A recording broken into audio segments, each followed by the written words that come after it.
Well, first, a Democratic-controlled Senate killed the Republican cut, cap, and balance, and now Speaker Boehner's debt plan may also be headed straight to the gutter. Senate Majority Leader Harry Reid promises to kill it if it arrives in the Senate. So now what? Joins us Democratic Senator Mark Begich. Good evening, sir. And of course, we're waiting. I'm sure you're just as anxious to find out what's going on in the House of Representatives. That vote's supposed to happen, but we don't know when. But anyway, good evening, sir. Thank you very much. Good evening, Greta. And you're like me. I'm wondering what's going to happen over there. Do they have the votes? Do they not have the votes? And we're here. I've been asked to preside at 11, so that means the clock is still a-ticking over here. So, again, thank you for the opportunity to be here tonight. Oh, thank you. Be there. All right. Now, the Republicans have leveled a lot of charges towards the president about not having a plan. I'm trying to clear it up. The Republicans tell me that the president himself has no plan. Does the president have a plan, and what is it? Well, I think, there's an argument he had a budget, which was his first plan, which, of course, the Senate turned down his first budget. Then there was another proposed budget. So, what is a plan is the real question here. I think there's a lot of effort between Republicans, Democrats, President, trying to figure out how to get through this maze. And it's a very difficult pathway. But I think some of the parameters we're all putting down, like, mine has always been, we need a long-term plan. And now, let me preface that by saying only in Washington can a long-term plan be measured by 16, 17, 18 months.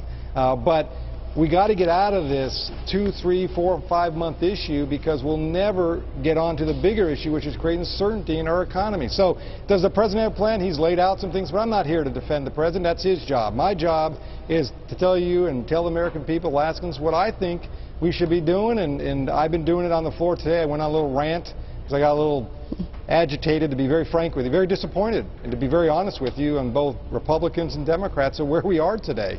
I mean, I've only been here less than 3 years, and it's like, I feel like 10 in the way this place operates, to be very frank with you. Well, by the time the night's over, we met maybe 20, sir. Anyway, let me ask you this. All right, let me ask this question. On April 15th, you issued a press release, and you said this: it's time to stop playing political brinksmanship with the budget and do what every Alaskan is doing, balance the budget. That is why I have voted for a spending freeze, a balanced budget amendment, and I've sponsored a bill to freeze congressional pay. So you're in favor of a balanced budget amendment, at least in that press release. But then you voted yes to table cut, cap, and balance, which was creating a balanced budget. What's the difference? And would you vote now for a balanced budget amendment? That's two questions. Yeah, well, let me add a third part of that. I voted for a sense of the Senate, which was a Udall plan, if you recall, and it was Democrats and Republicans that voted for it. That gave a sense of the parameters. What they did here is, see, that's what happens around. So they all package all the junk together. Instead of separating them out and vote separately, the cut, cap, and balance was all combined into one. If we want to have a debate on the balanced budget amendment, I have voted for the sense of the Senate that describes exactly a balanced budget amendment. I'm happy to do that.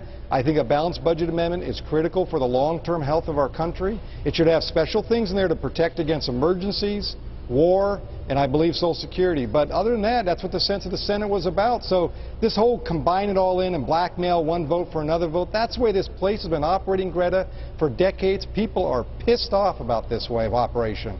So if they want to have a balanced budget amendment by itself with some parameters as I just laid out, I'm all game. All right. Now, let me ask you, because you're there now, if let's say that the vote goes down in the House in the next hour, will the Senate be called back to vote tonight? Well, that's a good question. I think we know the clock is ticking, so there's a high likelihood that may be required, because, as you know, if we turn that down, then there has to be an alternative. And the way our process works on the Senate side, which, again, being a new person here, it's the most convoluted system I've ever seen, but we have to wait 30 hours in some, pretend process here for people to make speeches and then get on with debate and vote on something.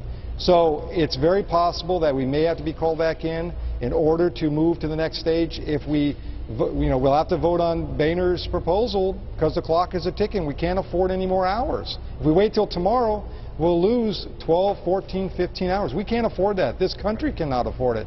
So we have to make a decision, one way or another, and then we have to figure out, if it goes down, what's the next process. But I will tell you that there's a lot of effort at many layers here on the Senate side. I mean, I support the Gang of Six effort. I don't like everything in there, but because it's bipartisan, we at least had something. And if, we want to talk about something that's real, name me one plan that's bipartisan other than the Gang of Six. All right, well, I can give you some very good news. I can tell you're frustrated with the U.S. Senate and the way it works, but my guess is you can go home pretty soon, because I was just told there'll be no vote tonight in the House of Representatives. So you may be able to go home right now, Senator. And I thank you for joining us. I hope as we follow this, you'll continue to join us. And I must say that you do come from one of the most beautiful states in the Union. I know Alaska's you were up gorgeous. there. You got to come up again. I'd love to have you up there. I went there in 1973, worked there in 78, been there a dozen times or so after. It's a beautiful state. Thank you, Senator. Thank you. Coming up, what's going on?